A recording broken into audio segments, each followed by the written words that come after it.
Well, hello. We're glad you've joined with us today for our Bible study. I'm Fred Davis, pastor of Mending Fences Cowboy Church. We meet at the Starstruck Farm on Highway 109, just south of Gallatin. It's a beautiful facility. We've been blessed to be there, and we have our services on Sunday morning, 10 o'clock. So if you're not actively involved in a church, we would invite you to come and be with us for this special time. For those of you that join us by way of technology, we are very grateful that you're here. We hope that our study from God's Word will be beneficial to you in the life that you live for Jesus Christ. We have started a study in the book of Ecclesiastes. It's an Old Testament book. Most people don't read the book of Ecclesiastes, and very few people quote any of the verses from Ecclesiastes, but there is tremendous meaning that we can discover by studying this marvelous book. This is written by Solomon. He was considered to be one of the wisest men that ever lived. He was also one of the richest men that ever lived. He was actually king over Israel, and he's trying to discover the meaning of life. So he sets out to do just that. So he looks at the earth that we live on, the wind, the sun, all of the things that are there, and he realizes it does not complete him. His soul is still empty. So in the second chapter of Ecclesiastes, he starts out on what most of us are involved in the meaning of life. Many people are trying to acquire great wealth. And we feel that in that we will become happy. He talks about building great houses, huge, large homes. He talks about the beautiful grounds that are around the home and how wonderful it is. But he also concludes, it does not satisfy the soul. So we're going to pick up today in verse number 9 of chapter 2. But he has acquired great wealth, huge homes, everything is beautiful, but none of this gave him peace and contentment. Listen to what he says in verse 9. So I became greater than all who had lived in Jerusalem before me, and my wisdom never failed me. Anything I wanted, I would take it. Now, he had the authority to do that because he's king, and he would take it. I denied myself no pleasure. That's the principle or concept that people live by today. I will not deny myself any pleasure. That's why there are so many alcoholics, drug addicts, and all these things, because it gives us a little high. But after a short period of time, we have to come down. And when we do, reality is a terrible thing. So he would just take whatever he wanted. I denied myself no pleasure. I even found great pleasure in hard work. People do that today. They work hard and they enjoy it, and that is their pleasure. It was a reward for all my labors. But as I looked at everything I had worked so hard to accomplish, listen carefully, it was all so meaningless. Here's a man who's looked at the universe. This man has acquired great wealth. He's built huge homes, beautiful gardens. He's worked hard. And here's what he says. It was all so meaningless, like chasing the wind. 3 times now he said that. What he's saying, life can be boiled down to a man chasing the wind. How sad is that? But that sums up most of our lives. We're out there in the rat race. We're out there trying to acquire everything we can. And we're like a mouse that's on a pinwheel going around and around and around, and they go faster and faster and faster. Finally, they get exhausted and have to get off of the wheel. That is life for most of us. How sad is that?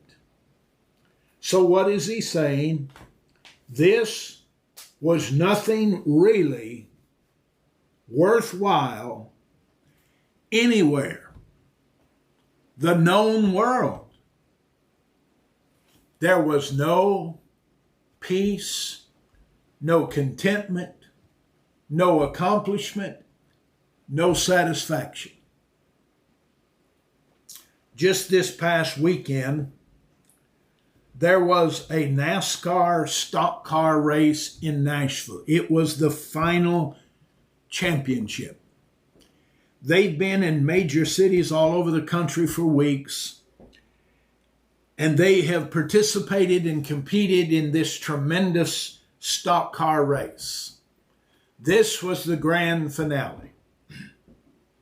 When the race was over, the man that won the race was presented with a beautiful trophy. Well, this is the next week. He's probably back at the garage where those cars are, working on those cars, saying to himself, how can I chase the next victory? Why? Because the victory of last weekend did not last. You may be a great musician, better than anyone in the field.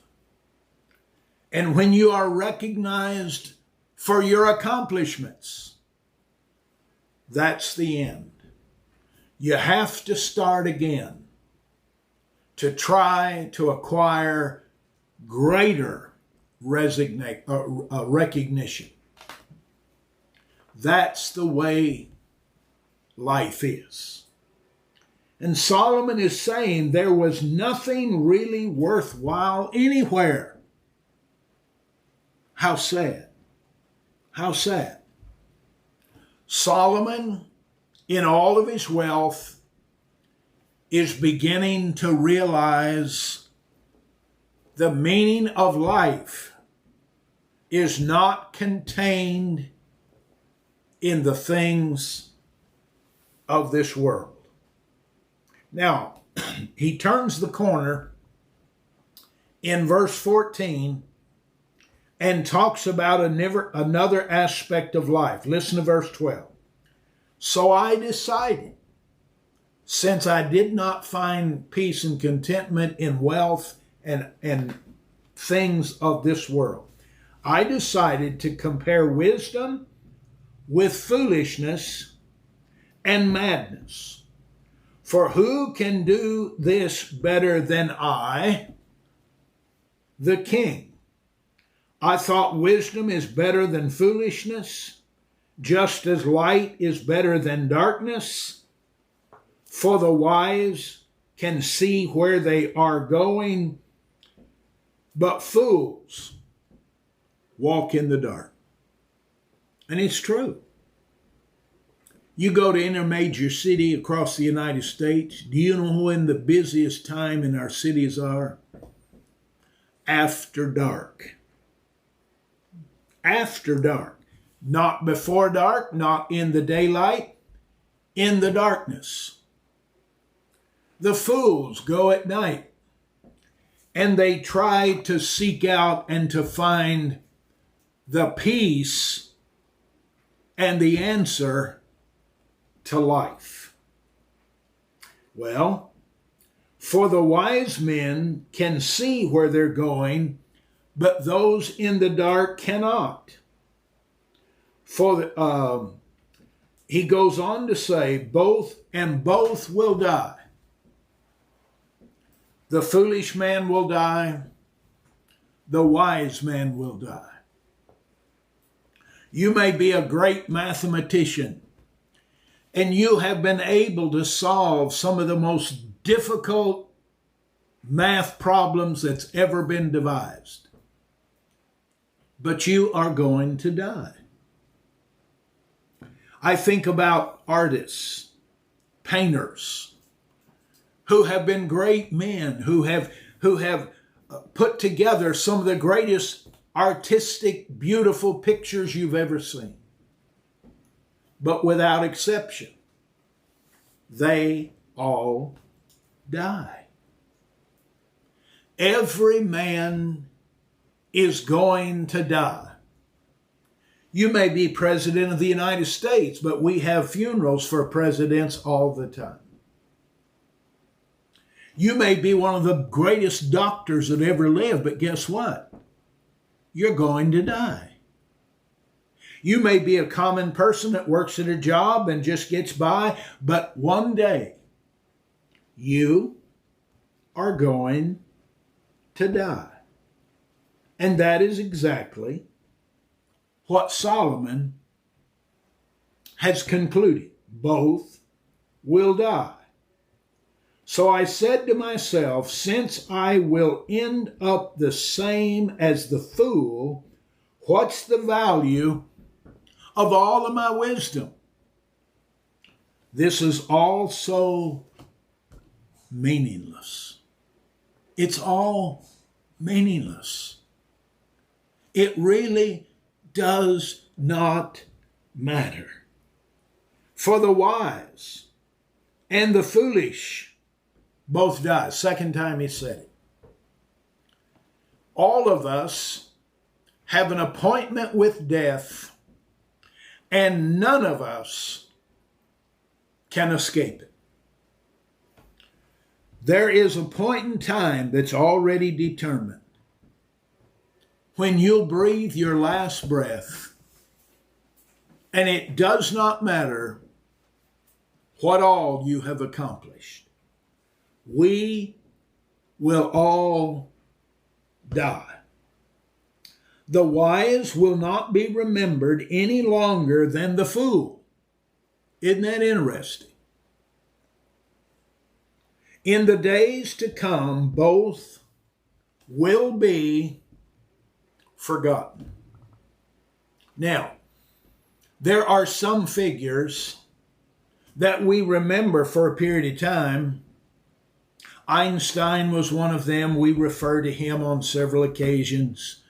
A lot of others. There is an exception to this rule that Solomon has presented. And that rule is Jesus Christ.